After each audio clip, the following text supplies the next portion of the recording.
अध्याय 4 दिव्य ज्ञान। भगवान श्री कृष्ण ने कहा, मैंने इस अमर योग विद्या का उपदेश सूर्यदेव विवस्वान को दिया और विवस्वान ने मनुष्यों के पिता मनु को उपदेश दिया और मनु ने इसका उपदेश इक्ष्वाकु को दिया। आज मेरे द्वारा वही यह प्राचीन योग यानी परमेश्वर के साथ अपने संबंध का विज्ञान तुमसे कहा जा रहा है, क्योंकि तुम मेरे भक्त तथा मित्र हो। अतः तुम इस विज्ञान के दिव्य रहस्य को समझ सकते हो। इस प्रकार यह परम विज्ञान गुरु परंपरा द्वारा प्राप्त किया गया और राज ऋषियों ने इसी विधि से इसे समझा, किंतु कालक्रम में यह परंपरा छिन्न हो गई। अतः यह विज्ञान यथारूप में लुप्त हो गया लगता है।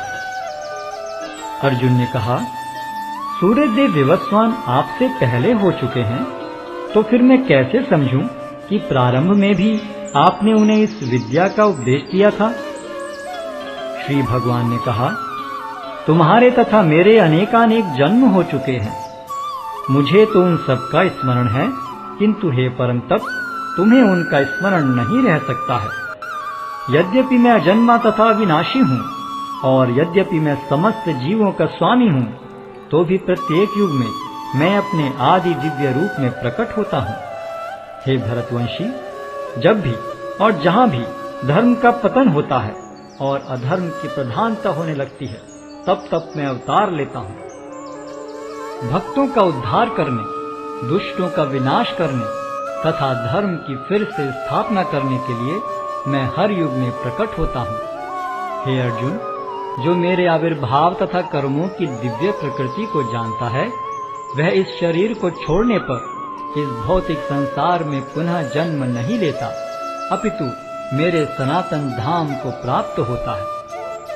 आसक्ति, भय तथा क्रोध से मुक्त होकर मुझ में पूर्णतया तन्मय होकर और मेरी शरण में आकर बहुत से व्यक्ति भूतकाल में मेरे ज्ञान से पवित्र हो चुके हैं। इस प्रकार से उन सबों ने मेरे प्रति दिव्य प्रेम को प्राप्त किया है। जिस भाव से सारे लोग मेरी शरण ग्रहण करते हैं, उसी के अनुरूप मैं उन्हें फल देता हूँ। हे पार्थ, प्रत्येक व्यक्ति सभी प्रकार से मेरे पथ का अनुगमन करता है। इस संसार में मनुष्य सकाम कर्मों में सिद्धि चाहते हैं, फलस्वरूप वे देवताओं की पूजा करते हैं। निस्संदेह संसार में मनुष्य को सकाम कर्म का फल शीघ्र प्राप्त होता है। प्रकृति के तीनों गुणों और उनसे संबद्ध कर्म के अनुसार मेरे द्वारा मानव समाज के 4 विभाग रचे गए। यद्यपि मैं इस व्यवस्था का सृष्टा हूँ, किंतु तुम यह जान लो कि मैं इतने पर भी अव्यय अकर्ता हूँ। मुझ पर किसी कर्म का प्रभाव नहीं पड़ता, न ही मैं कर्म फल की कामना करता हूँ। जो मेरे संबंध में सत्य को जानता है, वह भी कर्मों के फल के पाश में नहीं बंधता। प्राचीन काल में समस्त मुक्त आत्माओं ने मेरी दिव्य प्रकृति को जान करके ही कर्म किया। अतः तुम्हें चाहिए कि उनके पद चिन्हों का अनुसरण करते हुए अपने कर्तव्य का पालन करो। कर्म क्या है और अकर्म क्या है, इसे निश्चित करने में बुद्धिमान व्यक्ति भी मोहग्रस्त हो जाते हैं। अतः मैं तुमको बताऊंगा कि कर्म क्या है, जिसे जानकर तुम सारे अशुभ से मुक्त हो सकोगे। कर्म की बारीकियों को समझना अत्यंत कठिन है। अतः मनुष्य को चाहिए कि वह यह ठीक से जाने कि कर्म क्या है, विकर्म क्या है और अकर्म क्या है। जो मनुष्य कर्म में अकर्म और अकर्म में कर्म देखता है, वह सभी मनुष्यों में बुद्धिमान है और सब प्रकार के कर्मों में प्रवृत्त रहकर भी दिव्य स्थिति में रहता है। जिस व्यक्ति का प्रत्येक प्रयास इंद्रिय तृप्ति की कामना से रहित होता है, उसे पूर्ण ज्ञानी समझा जाता है। उसे ही साधु पुरुष ऐसा करता कहते हैं, जिसने पूर्ण ज्ञान की अग्नि से कर्म फलों को भस्मसात कर दिया है। अपने कर्म फलों की सारी आसक्ति को त्याग कर सदैव संतुष्ट तथा स्वतंत्र रहकर वह सभी प्रकार के कार्यों में व्यस्त रहकर भी कोई सकाम कर्म नहीं करता। ऐसा ज्ञानी पुरुष पूर्ण रूप से संयमित मन तथा बुद्धि से कार्य करता है, अपनी संपत्ति के सारे स्वामित्व को त्याग देता है और केवल शरीर निर्वाह के लिए कर्म करता है। इस तरह कार्य करता हुआ वह पाप रूपी फलों से प्रभावित नहीं होता है। जो स्वतः होने वाले लाभ से संतुष्ट रहता है, जो द्वंद्व से मुक्त है और ईर्ष्या नहीं करता, जो सफलता तथा असफलता दोनों में स्थिर रहता है, वह कर्म करता हुआ भी कभी बंधता नहीं। जो पुरुष प्रकृति के गुणों के प्रति अनासक्त है और जो दिव्य ज्ञान में पूर्णतया स्थित है, उसके सारे कर्म ब्रह्म में लीन हो जाते हैं। जो व्यक्ति कृष्ण भावनामृत में पूर्णतया लीन रहता है, उसे अपने आध्यात्मिक कर्मों के योगदान के कारण अवश्य ही भगवत धाम की प्राप्ति होती है, क्योंकि उसमें हवन आध्यात्मिक होता है और हवि भी आध्यात्मिक होती है।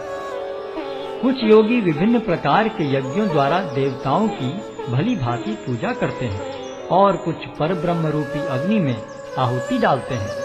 इनमें से कुछ विशुद्ध ब्रह्मचारी श्रवणादि क्रियाओं तथा इंद्रियों को मन के नियंत्रण रूपी अग्नि में स्वाहा कर देते हैं, तो दूसरे लोग इंद्रिय विषयों को इंद्रियों की अग्नि में स्वाहा कर देते हैं। दूसरे जो मन तथा इंद्रियों को वश में करके आत्म साक्षात्कार करना चाहते हैं, संपूर्ण इंद्रियों तथा प्राण वायु के कार्यों को संयमित मन रूपी अग्नि में आहुति कर देते हैं। कठोर व्रत अंगीकार करके कुछ लोग अपनी संपत्ति का त्याग करके कुछ कठिन तपस्या द्वारा, कुछ अष्टांग योग पद्धति के अभ्यास द्वारा अथवा दिव्य ज्ञान में उन्नति करने के लिए वेदों के अध्ययन द्वारा प्रबुद्ध बनते हैं। अन्य लोग भी हैं जो समाधि में रहने के लिए श्वास को रोके रहते हैं। वे अपान में प्राण को और प्राण में अपान को रोकने का अभ्यास करते हैं और अंत में प्राण अपान को रोककर समाधि में रहते हैं। अन्य योगी कम भोजन करके प्राण की प्राण में ही आहुति देते हैं। ये सभी यज्ञ करने वाले यज्ञों का अर्थ जानने के कारण पाप कर्मों से मुक्त हो जाते हैं और यज्ञों के फल रूपी अमृत को चखकर परम दिव्य आकाश की ओर बढ़ते जाते हैं। हे कुरुश्रेष्ठ, जब यज्ञ के बिना मनुष्य इस लोक में या तो इस जीवन में ही सुखपूर्वक नहीं रह सकता, तो फिर अगले जन्म में कैसे रह सकेगा? ये विभिन्न प्रकार के यज्ञ वेद सम्मत हैं और ये सभी विभिन्न प्रकार के कर्मों से उत्पन्न हैं। इन्हें इस रूप में जानने पर तुम मुक्त हो जाओगे। हे परंतप, द्रव्य यज्ञ से ज्ञान यज्ञ श्रेष्ठ है। हे पार्थ, अंततो गत्वा सारे कर्म यज्ञों का अवसान दिव्य ज्ञान में होता है। तुम गुरु के पास जाकर सत्य को जानने का प्रयास करो, उनसे विनीत होकर जिज्ञासा करो और उनकी सेवा करो। स्वरूप सिद्ध व्यक्ति तुम्हें ज्ञान प्रदान कर सकते हैं, क्योंकि उन्होंने सत्य का दर्शन किया है। स्वरूप सिद्ध व्यक्ति से वास्तविक ज्ञान प्राप्त कर चुकने पर तुम पुनः कभी ऐसे मोह को प्राप्त नहीं होगे, क्योंकि इस ज्ञान के द्वारा तुम देख सकोगे कि सभी जीव परमात्मा के अंश स्वरूप हैं, अर्थात वे सब मेरे हैं। यदि तुम्हें समस्त पापियों में भी सर्वाधिक पापी समझा जाए, तो भी तुम दिव्य ज्ञान रूपी नाव में स्थित होकर दुख सागर को पार करने में समर्थ होगे। जैसे प्रज्वलित अग्नि ईंधन को भस्म कर देती है, उसी तरह हे अर्जुन, ज्ञान रूपी अग्नि भौतिक कर्मों के समस्त फलों को जला डालती है। इस संसार में दिव्य ज्ञान के समान कुछ भी उदात्त तथा शुद्ध नहीं है। ऐसा ज्ञान समस्त योग का परिपक्व फल है। जो व्यक्ति भक्ति में सिद्ध हो जाता है, वह यथा समय अपने अंतर में इस ज्ञान का आस्वादन करता है। जो श्रद्धालु दिव्य ज्ञान में समर्पित हैं और जिसने इंद्रियों को वश में कर लिया है, वह इस ज्ञान को प्राप्त करने का अधिकारी है और इसे प्राप्त करते ही वह तुरंत आध्यात्मिक शांति को प्राप्त होता है। किंतु जो अज्ञानी तथा श्रद्धा विहीन व्यक्ति शास्त्रों में संदेह करते हैं, वे भगवत भावनामृत नहीं प्राप्त करते, अपितु नीचे गिर जाते हैं। संशयात्मा के लिए न तो इस लोक में न ही परलोक में कोई सुख है। जो व्यक्ति अपने कर्म फलों का परित्याग करते हुए भक्ति करता है और जिसके संशय दिव्य ज्ञान द्वारा विनष्ट हो चुके हैं, वही वास्तव में आत्मपरायण है। हे धनंजय, वह कर्मों के बंधन से नहीं बंधता।